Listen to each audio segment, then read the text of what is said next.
Hello and welcome to Clive Shed, a Doctor Who Rewatch podcast. I'm your host, Dominic Parrish, and with us today are... Greg Toby. James. My voice went halfway through us saying that sentence. In today's episode, which is episode 6 of the series, episode 7 of Doctor Who, episode 7, The Long Game, we're going to be talking about The Long Game. So, Greg, what do you think of this episode? It's all right. It's a bit up itself, really. I feel like it tries to be bigger than it actually is. However, I feel like it's slightly important because of how they go back to Satellite 5 at the end of the series. But I mean, apart from that, it's not really an episode that was particularly needed. But it's very, very 2005 again. I have to agree with that. It's quite a filler episode. Like, I don't think it is. all right, James, what do you think of this episode? It is good. I wouldn't call it anything like the best. I wouldn't say that. But a lot like Dalek, this feels like very much like a mid-season arc because we know how both Dalek and this play into the finale. I suppose, but... Oh, and we got rid of Adam. Oh, of course. I mean, that's the best part. He was there 2 episodes too long. But did you notice how this is sort of a redux of End of the World? I can see that. It is, but it isn't. Like... But no, think about it. Even like the beginning of the episode is them looking out on Earth, and it cuts to the credits, and it's showing how Rose has sort of it's not new to her anymore. It's showing that change between episode 2 and now. I mean, I did like the fact that you see when it's the Earth, there's like huge structures going up into like the atmosphere. Yeah, it's like that I can see in the future, like eventually. Yeah. So I mean, yeah. I think this is it's a good episode. It's a very like simple episode. The plot is very kind of straightforward. So you're pretty much always with somebody who's important. There's no like bystanders as such. And even if they're a main part of the story, which is quite good. Simon Pegg is good, I think. Yeah, like he's straight off the set of Space. Yeah, he's Yeah, he definitely hams it up. Yeah. He's obviously like, it's obviously like I'm a fan and I'm finally on Doctor Who. So I would say like, this is filmed in 2004 and I'm thinking like that isn't his Shaun of the Dead haircut. No, he has the he has a mustache and stuff, doesn't he? It's the goatee, isn't it? He does have a goatee, yeah. It's just because of how like white it is. This film had 2 stars of Shaun of the Dead. Yeah, it also had Tamsin Greig. Yeah. Who? Which is so weird. Yeah, I mean, I was not expecting to see her. Like, it completely took me off guard. Wait, is that Bloody Mary? No, she's Tamsin Greig's part of the doppelganger. Oh. I was going to say, I just thought that, the one who gets taken upstairs and murdered. Yeah, but she's doing other stuff. She looks a bit like the person who plays Bloody Mary in Shaun of the Dead. No, but she's definitely appeared in other stuff. Like, she's not just like, say, Bruno, who appeared in Corrie. Yeah. I really do not like Adam. I don't know what it is. And I think this episode sort of goes out of its way to prove that you shouldn't like Adam, really. Oh, absolutely. He's a lot worse here. He's a dick. Like, yeah. And he knows like, he is. He's nice and... He's all right in Dalek, but I think it's also there to show you the reason why Adam exists is that it just shows you the Doctor doesn't just pick up random humans as companions. I absolutely. And that. All right, I love the. Sorry to cut you off. Do you want to continue?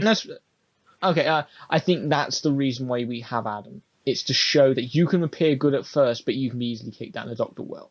Yeah. And it's to show how, and I think Adam's there to show you how far Rose has come, which is why the long game is sort of a redo of End of the World. I wouldn't say it's as dated as End of the World. The End of the World is horrific. Are you sure? Dated. Are you sure? Even though does it have toxic? Even though there is that metal gate, there is like a classic, like old style metal gate which they don't even use now really. And it's just like, why would a space station have that? Like, come on. Like, come on, man.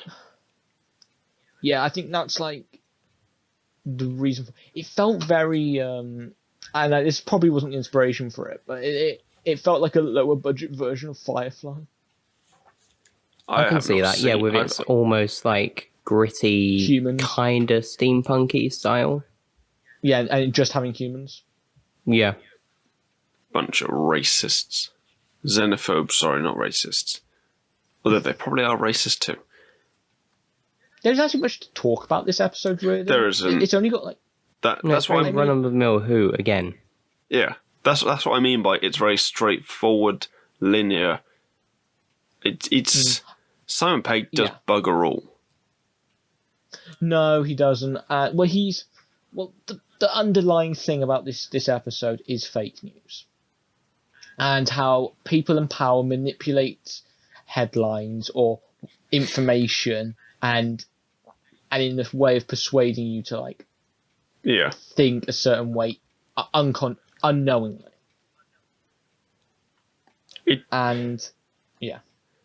I don't know, like it just doesn't hit the kind of right marks. Like it's a bit like a weird comparison, but it's a bit like Rosa from season 11, where there's a motive to it, but it isn't done like it isn't very well kind of fleshed out in the story.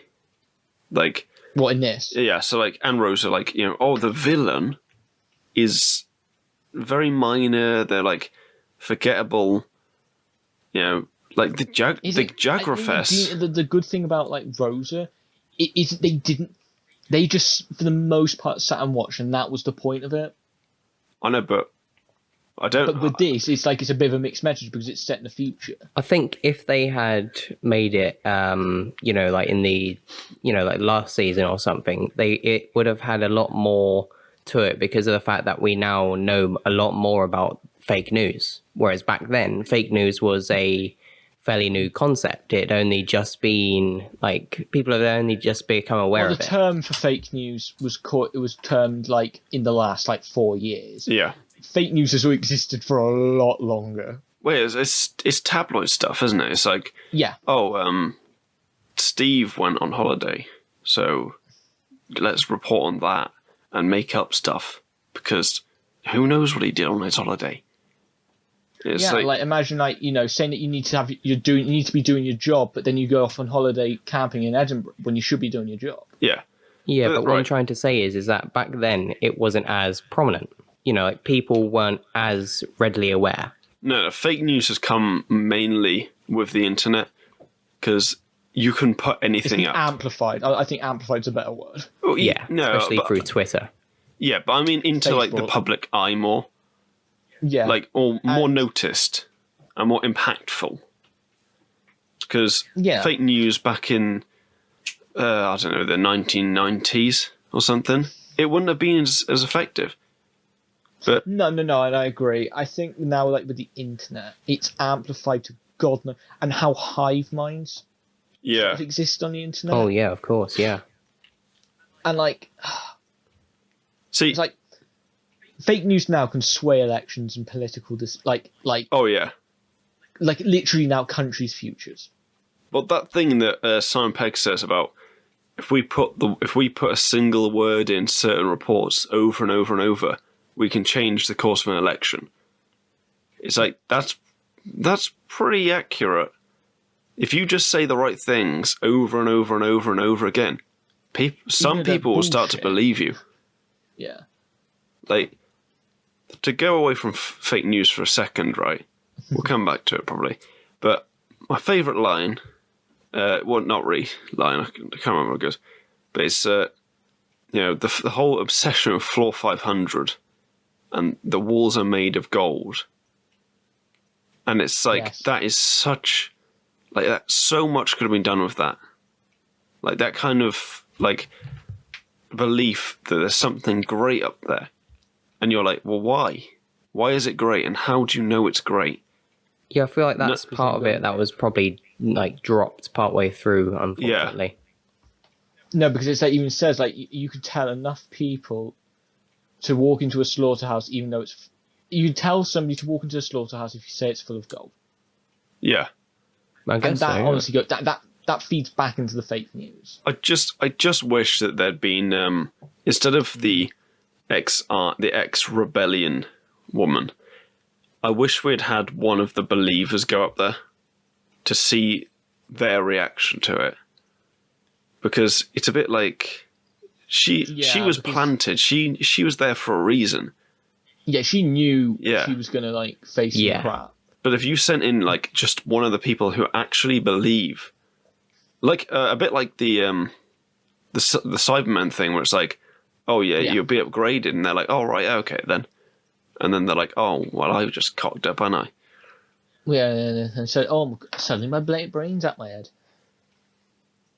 But no, I think that's what it is. Is like, I think it's like I even like how it tries to do. Like, I think one of the best line. That's a good line about the balls of gold.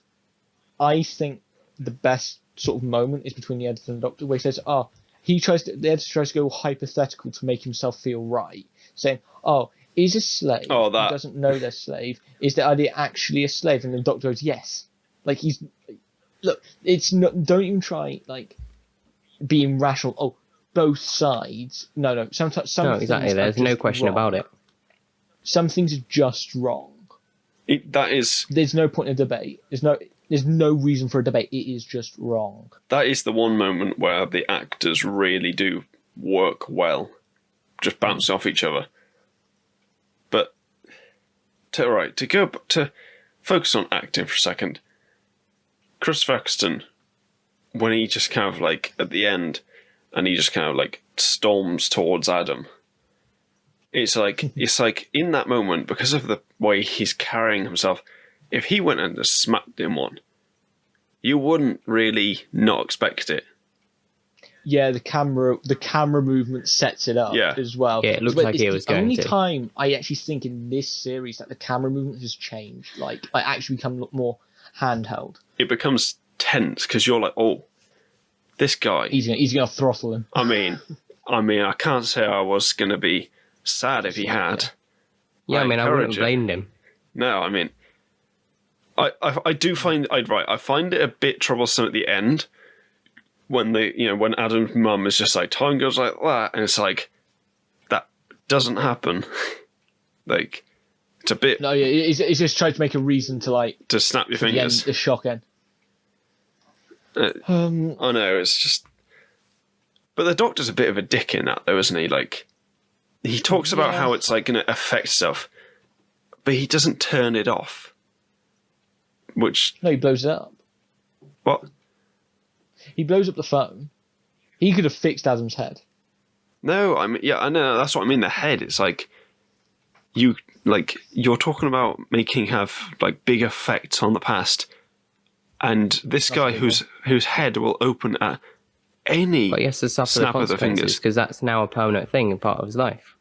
I know, but it's like, how do you hide that? If he like walks into like a jazz club and there's some guy clicking his fingers, it would just go opening and closing, wouldn't it?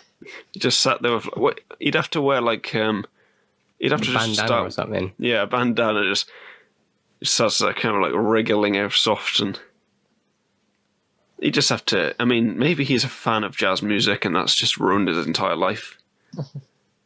No, but I think the case with, like, say, Adam is he is such a. I think that's the point. You're not supposed to like Adam. Well, I don't like the actor. That, and I just really think you're not supposed to like Adam. I think that's the intention. Okay, he was fine in Dalek. He was fine. It's this one where you don't like him. Absolutely. Do you know what I mean? Yeah, I mean, he gets money and goes and gets a complete, upgrade. Tries to steal information from the future. So we can profit off it. So you can profit off it. I do like the fact that they mention the microprocessor or whatever goes out of use in 2019. It's like, does it though? I don't think so. It's like you're trying to take this information. But I think it's to show the date, because we haven't seen, and this sort of sets up sort of like the next episode, the dangers of messing with time. Yeah. Your own game. It sort of lays that groundwork for the next episode. So I suppose. Do you know what I've just realised? Adam's whole goal of this episode, apart from just being an annoying prick, is to steal information from the future about the past so he can profit. But in the last episode, wasn't it revealed that he's like a genius? Yeah. So why wouldn't he just invent stuff himself, not be like, what can I steal from the future?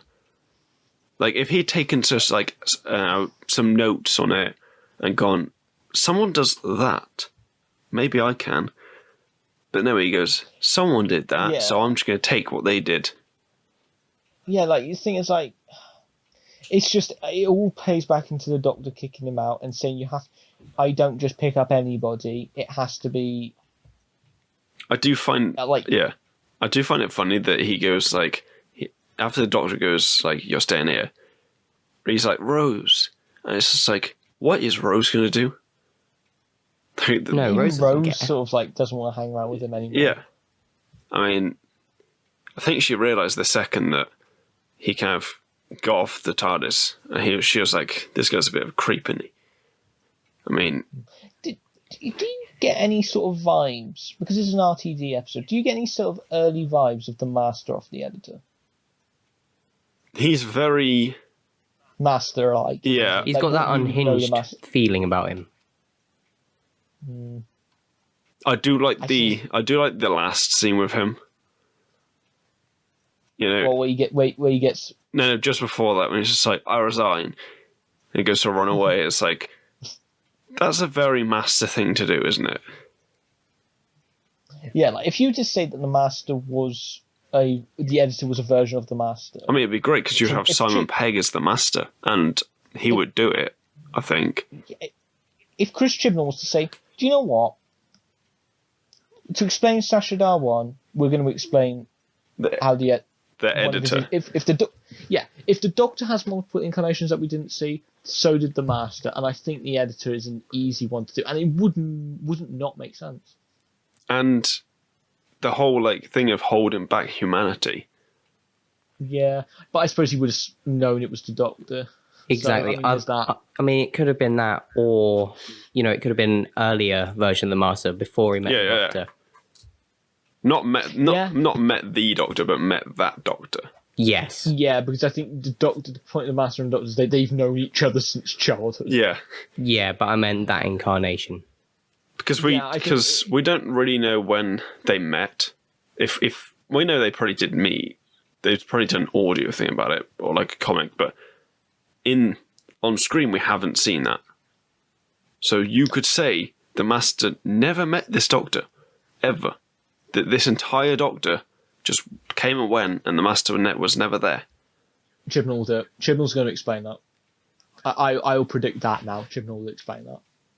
All right then. In a rather convoluted fashion. Because let's side note.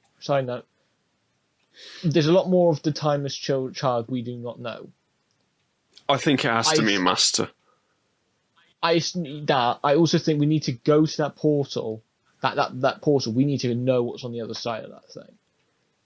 And I think they'll explain it. I think that's something that they're going to explain too. I think... Yeah. Yeah, right, back to this.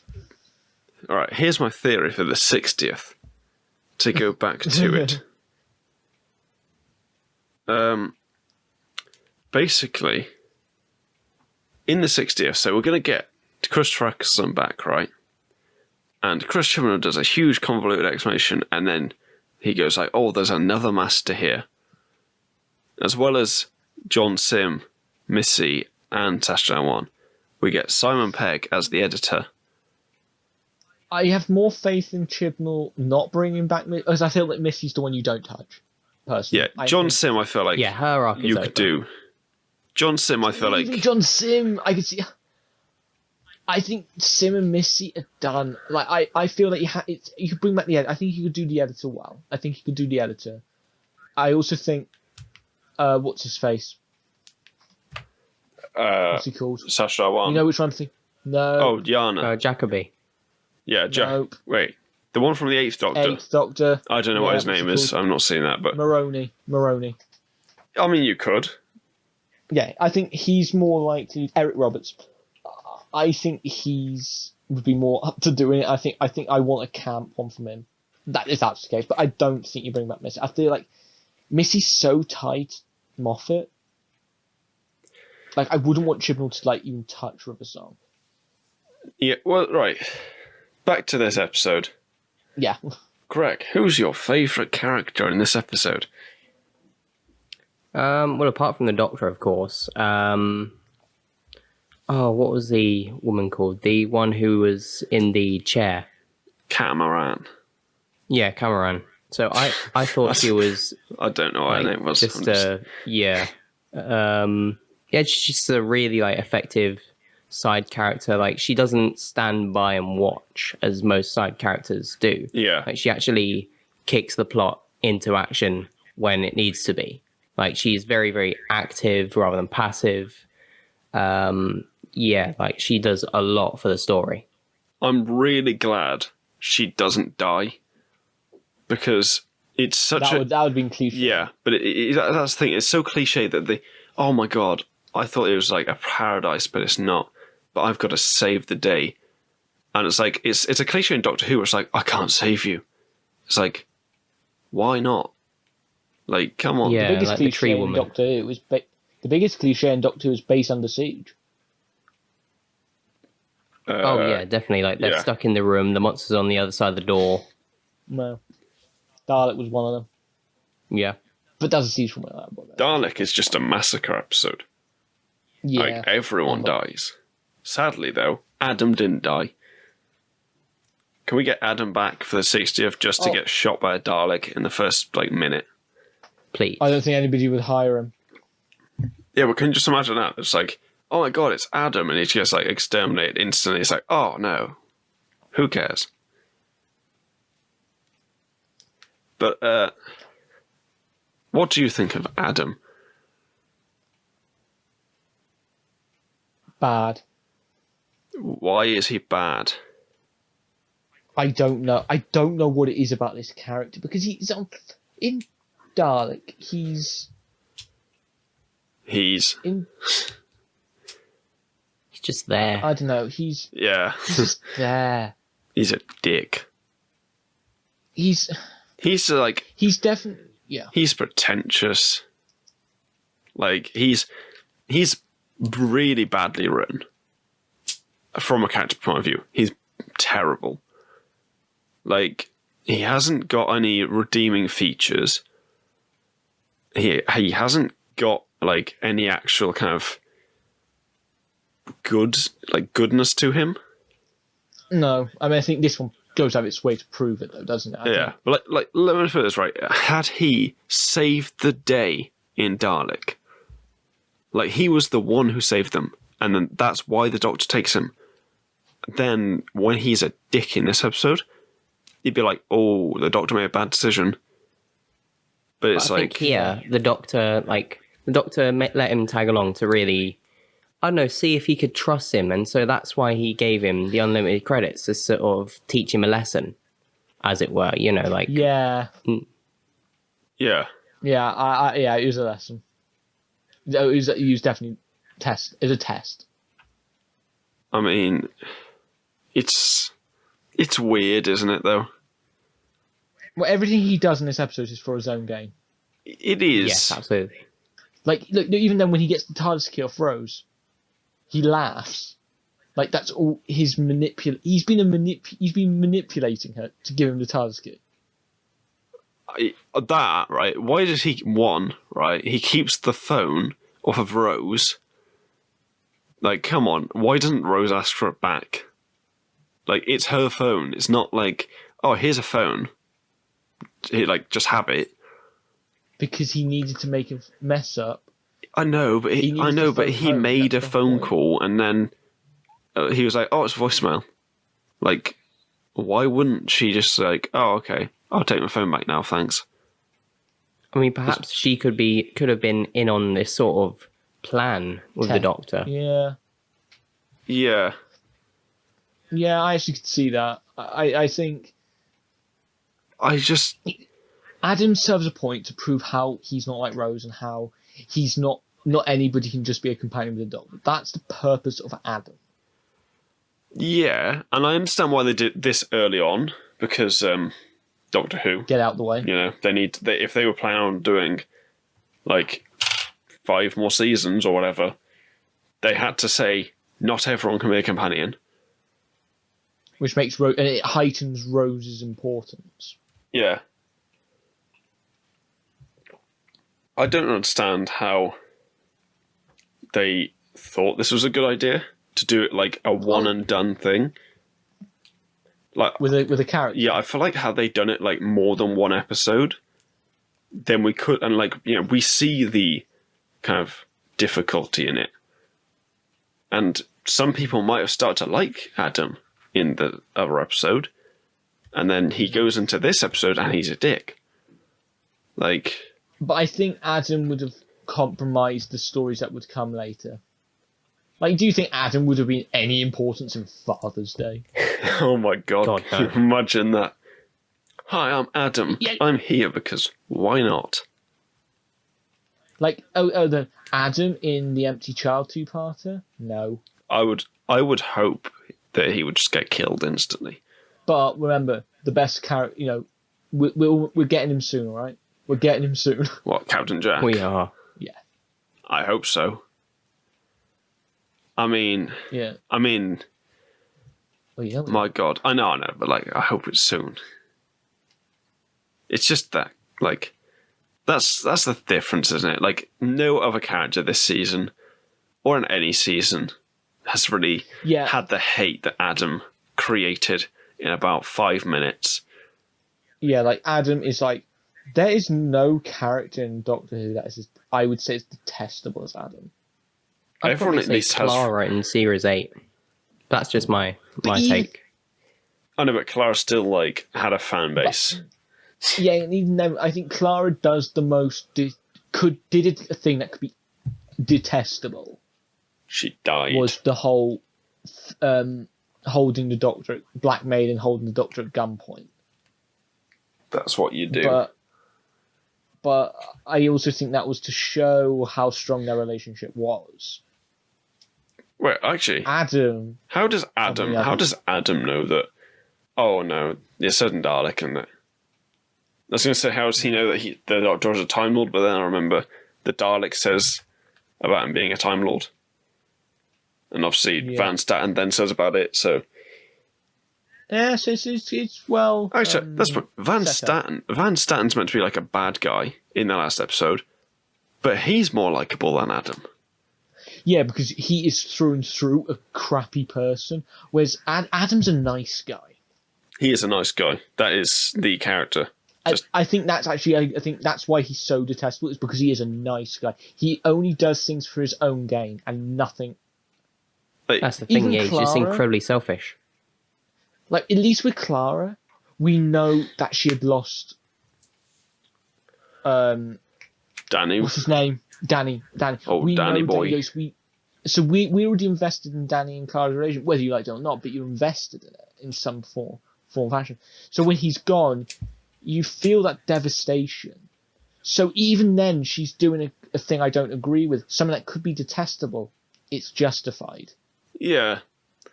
Even though you don't agree with it. I kind of just hope that Adam had died in this episode. Like, or if he'd come back in the in the Dalek one with Davros and that, and then he just gets exterminated. Like, that's it, you know. Yeah. He uses... So we come to the conclusion. Adam is a nice guy. And not a very good character. Nice guy TM. Nice guy very much. I just don't know why you would want to have a character like that. Like, they could have done a better character to make you see, oh, the Doctor doesn't let anyone stay. Like, imagine if the Doctor had, like, a proper killer on board. Like, not like Captain Jack Killer, but like... But you mean like serial killer or an assassin. Well, I mean, they tried to make Danny Pink a child killer. Did they? Yeah, that was a flashback to the war. And he killed his child. Oh yeah. Oh yeah, because they were trying to do like PTSD, weren't they, with him? Like, kind of. They were like, oh my god, he's affected by the war because he shot a kid. It's like, Jesus. I think it's also why he works in a school with Danny. I mean, if I knew they had shot a kid, I wouldn't let him anywhere near a school. Like, that is a joke. That's not... He's a good character, but come on, man. Yeah, but I think Adam is meant to be detestable. Like, just imagine had Adam just, like, died. Oh. Just like the editor, you know...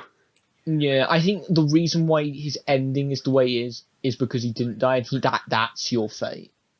You have that's to live his punishment. A life now. He has to live with the hole in his head. Oh, but the hole in your head, and don't worry. You have to live. Don't worry. He came back in a comic where he's kidnapped companions and teamed up with the Master, and then he died. Finally. Okay, so even the comics treated him as such. He came back as a villain, like, and not even a very good one because he teamed up with the Master. Like, come on, like work. So it's not just us, our own bias. No. He's like. No. I think if you were to write a list of the most hated characters in Doctor Who, I think you'd have to put him at number 1. Oh yeah. Honestly, right? I can't even think of another character. That's what I was trying to think about. Yeah, who do I hate this much? And the answer is, I don't think I've hated anyone this much. Even the main villains. From Daleks in Manhattan? Who? But she's just annoying. Yeah, no, annoying characters. There are a lot of those. You just dislike her. Yeah. Yeah, I mean... He's just a Tallulah dick. more just Jackie Tyler. Jackie Tyler, greatest character in the whole series. Oh, but Jackie Tyler is a good character, though. She is. I don't know. I mean, she threatens to blow up a space station. I mean, is there anybody in Love and Monsters that's this? I love that episode. After we've done season 1, we're definitely doing Love and Monsters. Greatest episode of all time. I think... No, I don't think there's anybody that's this detestable. See, that's the problem. He could have been laughably bad as a companion. Like, he just makes errors, he cocks up, and it's like, oh yeah, what a shame. But this is like, man, you're an absolute twat. Like, just, why would the Doctor even let you come? Yeah, but this is the point. This isn't just something like, say, a Skylar White, where the writers did not know the characters would hate this character, where the viewers hate this character so much. Can you imagine, right? Can you imagine written purposely? Yeah. Can you imagine, right? Just let me just put this in your head to talk to you. The episode of Midnight with Adam as one of the main characters. Oh my god! Actually, that is the other episode where I actually start to hate the characters. But you're meant to. That's the point. They're all right dickheads, and they're meant to be. I wouldn't call them dickheads. I would call them desperate. Yeah, but that's the point. Yeah. But honestly, oh my god, if Adam been in Midnight... I think Midnight's the only episode where we could even say, but even then, with Midnight, it's justified. Actually, no. He'd be the one wanting to kill the Doctor. Adam, in Silence of the Library, and he's the first to die. because he wanted to go and read books in the dark, which is probably more than he deserves.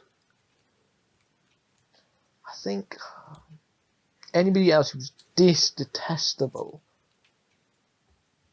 I've turned this episode into a rant about how bad Adam is. But it's what else could you do? There's not much to talk about in this episode. It's very straightforward, isn't it? And except for Adam, because he's right, Adam. He's awful. Why is Adam? Why does he even exist? I mean, I'm really trying to think about any more characters. I don't think there is. There really isn't, to be honest. I honestly do not know of any other character in Doctor Who that I hate. Not even like the full-on villains. No, that's the thing. Characters in the Saranga conundrum. But I just think they're flat out bad. Yeah. They are just bad. Right. Oh, I've just figured it. What? Benny! No, Benny does not get brought into this. Benny is not a companion. Yeah, I mean... And she dies. That's a meme. But anyway. I just don't understand. How can you hate somebody this much? I mean, just think about, like, the greatest... Right, I found a list, right, from What Culture. Top 10 most hated Doctor Who characters. I really hope this isn't just, like, villains. Read through it. Yeah, because you know what these lists are like. The listicles. It's like, oh my god, we hate that character. Oh, number 10, Jackie Tyler. I can understand that. I can understand at 10. At 10, I can understand. If she was like number 3, no. Number 9, the Absorbaloff. That's a lie. The Absorbaloff is the greatest character. Like, Oscar worthy. Mickey Smith. Man, this person just doesn't like season 1 and... Dr. Grace Holloway from 7th Doctor. Yeah. Okay, now that's... Okay, so we're mixing classic. I mean, Adam has to be on top. 6, River Song. Yeah, I don't get that. 5, another classic character. 4, another classic one. Wow, this... 3, the 6th Doctor. Wow, because the Doctor is one of their most hated characters. 2, another old companion. If number 1 isn't Adam, Adric? Where's Adam on this list? You lied to me. They obviously haven't seen Doctor Who. They obviously haven't. Like, I mean, I thought they would hate it, but I just can't believe people actually liked Adam. That's what this list tells me. But Adam's also very forgettable. I think that's also why. The Absorbaloff is not forgettable in the slightest. No, the Absorbaloff just stays in the back of your mind, unfortunately. Yeah, but Adam? Yeah. The Absorbaloff is I don't know why people hate the Absorbaloff so much. Do you hate the Absorbaloff? Like, realistically? The Absorbaloff is dumb. Like, horrendously But come on, dumb. it's it's an Peter incredibly Kay. silly monster. But it just works. It does. It's a jokey. It's a jokey episode. Again, it's part of the camp of the RTD era. Yeah. Oh yeah, even with the slab. The slab. You know how that episode ended. I mean, They make it work. I just let me put this right. That line where he shows disgust when talking about the Slovene, and he's like, oh well, from the twin planet of Klom. Klom. Like it's just that's good writing. That is. But I think it's a line that's so obvious. That's the point of the line. I know, right. Yeah, so it's not like a bad line would mean it not coming off the way as intended. But it's Peter Kay, so it was gonna come off like as funny. But yeah, the long game, Mr. Kennedy. Mr. Kennedy. That's Sim Zorbloff. Oh, But yeah. Greg, have you got anything else to say about the long game? Not really, no. Just that it's an all right episode of Doctor Who. Yeah. Yeah. Apart from Adam. James, you got anything else to say? without using an expletive on this podcast, F Adam. Yeah. I mean, I think Amen. I've said enough We've gone on for about like 40 minutes, about Adam. and I think a good portion about this is how much we resent Adam. Yeah. Absolutely. Which is needed.